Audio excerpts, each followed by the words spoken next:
इसलिए अपने अंजलि अपने हाथ पर ही ये करपात्र है, अपने करपात्र में जो दिया हुआ होता है वही लेने योग्य होता है। कभी कभार देने वाला तैयार होता है लेकिन अपने अंदर अनुकूलता नहीं है तो उसको मना करने के लिए तो विधान किया है, लेकिन मांगने का विधान कहीं नहीं है ना। निषेध तो किया जा सकता है लेकिन मांगने का काम करना ये कार्य नहीं, संभव ही नहीं है। तो इस प्रकार ये तीसरी वृत्ति कौन सी है? ब्राह्मी वृत्ति। और अंतिम चौथी वृत्ति होती है गोचरी वृत्ति, जिसका नाम है गोचरी। का अर्थ क्या होता है? ऐसा नहीं कि आज जो अपने देख रहे हैं ना गोचरी को, हमारे यहाँ आज आने महाराज साहब पधारे या कुछ भी ऐसा, वो गोचरी उनका वो शब्द हो गया है। लेकिन गोचरी वृत्ति का अर्थ है जैसे गाय है, गाय शब्द से गोचरी शब्द का व्याख्या की। गाय को किस चीज़ की ज़रूरत है? तो बोले कि उसको तो घास की ज़रूरत है ना। अगर गाय ये देखे कि नहीं अच्छी गोरी नारी होंगे, जो सुंदर होंगे वो डालेंगे तभी खाएंगे, जो सुंदर नहीं है उनसे नहीं खाएंगे, वो उसको कोई लेना देना नहीं है। उसको तो घास से मतलब किसने डाली, कैसे डाली, कौन डालने वाला है, इससे कोई लेन देन नहीं है। तो गोचरी वृत्ति का अर्थ ये है जैसे गाय को घास डालने वाला, चाहे बालक हो, चाहे वृद्ध हो, चाहे जवान हो, चाहे बूढ़ा हो, उसको तो अपने घास से मतलब वो घास जैसी दिखती है वो अपना काम चालू कर देती है। वैसे ही रूप सौंदर्य की ओर दृष्टि नहीं रखना। कौन है कि दे रहा है, कोई राजा है कि महाराजा है, कोई सामान्य श्रावक है, नहीं। भक्ति भाव से जो दे रहा है, नमोस्तु करते हुए दे रहा है, अच्छे मन शुद्धि, वचन शुद्धि और काय शुद्धि करते हुए भी अपना द्रव्य दे रहा है, उसकी ओर दृष्टि देखिए। और द्रव्य अगर आपको लेने अनुकूल है उसको लिया, बस। रूप रंग साज सुंदरता से कोई लेना नहीं। इसलिए जैसे गाय के लिए घास से मतलब होता है वो तो और किसी से कोई ज़रूरत नहीं, वैसे ही गोचरी वृत्ति होती है। तो मुनि महाराज आहार लेकर के उनके उद्देश्य क्या है? ये 4 प्रकार की वृत्ति उनकी हुआ हो करती है। इस प्रकार देखिए, शरीर को चलाने के लिए एक बार अच्छे से आहार ले लिया जाए तो आराम से आपकी शरीर की स्थिति अच्छे से चल सकती है। आपको बार बार भोजन करेंगे तो सबसे पहले आपको श्रावक देने वाला है ना। एक बार में अगर आप करोगे तो बड़े विनय के साथ आपको अच्छे से आहार देगा, और तुम दूसरी बार की कहने की अगर तुम बना दो, अरे भैया अपने बस को काम वो नहीं, उनको करेंगे तो अपनों कब करेंगे,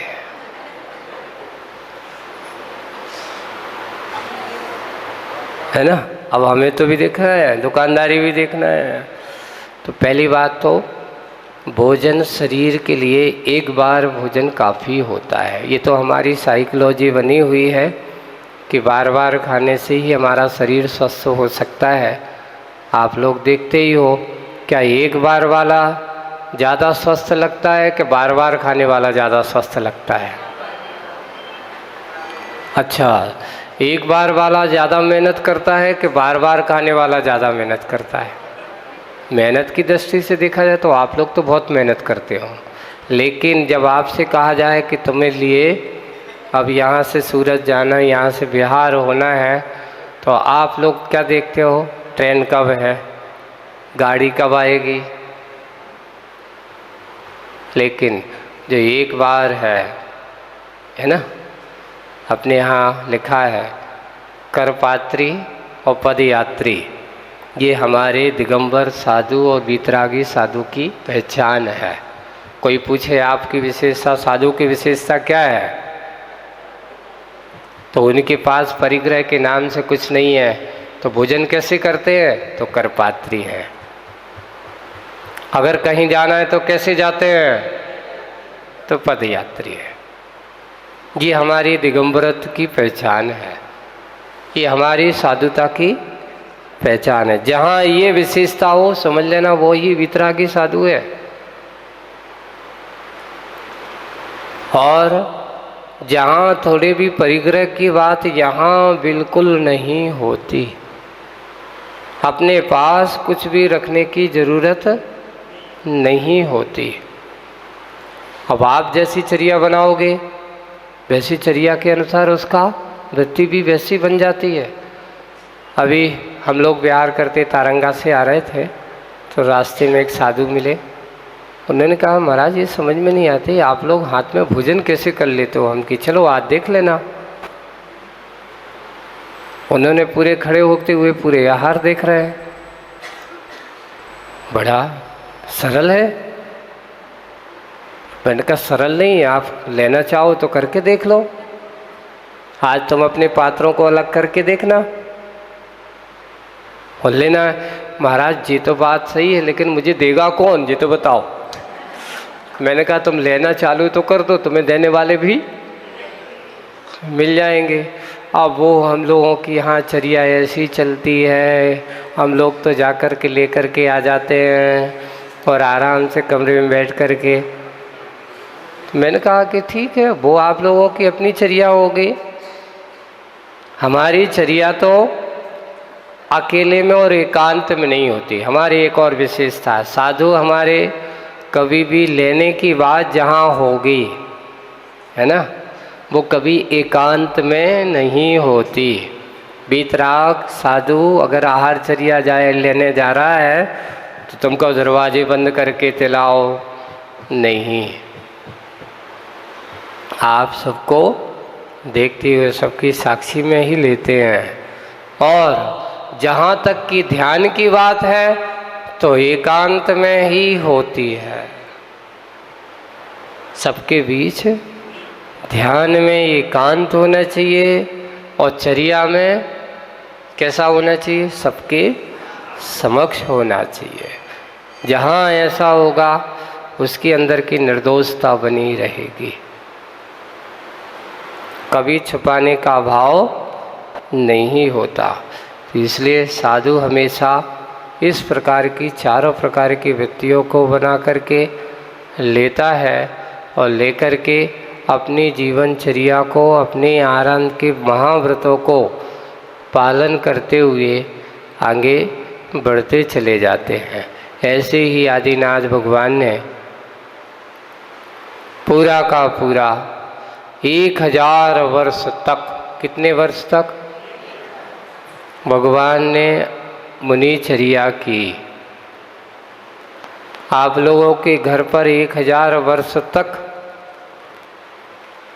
शुरू के है ना समय अगर आप लोग निकाल लो 1 वर्ष का, सोचो जितना समय तुम्हारा आपके 10 भाव निकल गए, मान लो 100 साल की आप लोगों को एक एक जीवन दिया, तो आदिनाथ भगवान को पूरे 1000 वर्ष तक उन्होंने क्या किया, मुनि अवस्था में जगह जगह जाकर के विहार किया, हाँ आहार भी किया।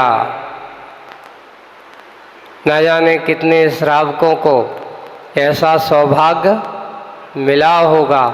अब कुछ लोग आकर के पूछते महाराज ये बताओ, आदिनाथ भगवान का हर 6 महीने बाद उठते थे, पर ऐसा नियम नहीं है। हाँ, प्रथमा योग का पहला जो नियम था वो जरूर था कि 6 महीने बाद वो आहार को उठे, और 6 महीने 7 महीने तक अंतराय कर्म का उदय चला, यानी निरंतर भगवान का प्रतिदिन 1 बार ही उठते हैं, ये भी ध्यान रखो।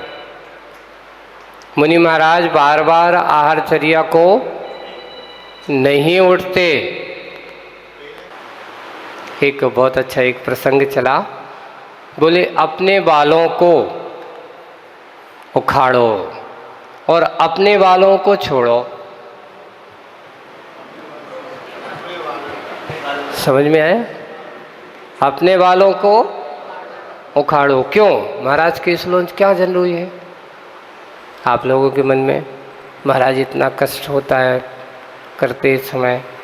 नहीं, शरीर की शारीरिक क्षमता को बनाए रखना। मुनिराज को अपने शरीर में कहीं ये हमारे लिए क्या तो वो तो नहीं बना रहा है, आलसी तो नहीं बना रहा है। तो मुनिराज अपने आप को केसलोंच के माध्यम से शरीर को संयमित करते रहते हैं। सहन शक्ति, अपने अंदर की आत्म शक्ति का परिचय प्राप्त करते रहते हैं, इसलिए केसलोंच का। और बाल अगर ज़्यादा बड़े हो जाएं तो आदमी को फिर दिखने दिखाने संवारने की चिंता होने लगती है, सुंदर बनने का काम होने लगता है। इसलिए सबसे पहले अपने बालों को उखाड़ो। क्यों? ये तुम्हारे राग के प्रतीक है। और दूसरे, अपने बालों को छोड़ो, क्योंकि ये भी तुम्हारे वैराग्य में क्या है? बाधा है। क्योंकि जिनके तुम बीच में पढ़े लिखे हो, पढ़े हो, है ना, सब कुछ रहे हो, उनके अंदर अगर रहोगे तो जैसे आप उनके बीच में रहते हैं तो वो घर गृहस्थी के परिणाम आ ही जाते हैं, राग रूप परिणाम हो ही जाते हैं। तो दोनों को छोड़ना बहुत ज़रूरी है। तो इस प्रकार वहाँ से करते हुए पूरे 1000 वर्ष तक आदिनाथ भगवान का विहार चलता रहा। चलते चलते चलते चलते और भगवान कहाँ पहुँच गए? तो उस पर लिखा है पूरे 1000 वर्ष तक पुरमिताल के पास सटक वन में पहुँच जाते हैं। यानी अर्थात आज वर्तमान में लोग कहते हैं संगम स्थल प्रयाग जो है ना अपना, प्रयाग में वहाँ पर एक बहुत बड़ा वट वृक्ष है। आज भी लोग वहाँ पर, अब तो सेना के अंतर्गत उस आर्मी के उसमें चला गया है, वहाँ पर है। उस संगम तट पर, नदी तट पर, वहाँ भगवान ध्यान में बैठ जाते हैं। और वहीं फागुन कृष्णा 11, कौन सी? फागुन कृष्णा 11 के दिन भगवान को पूर्वानिक बेला में, कौन सी बेला में? प्रातः काल की बेला में केवल ज्ञान हो जाता है। अब उन मुनि महाराज केवल ज्ञानी मुनि महाराज हो गए। पूरा 1000 वर्ष, अभी 1 लाख पूर्व की आयु बाकी थी, तो उन्होंने उस समय क्या छोड़ा? घर।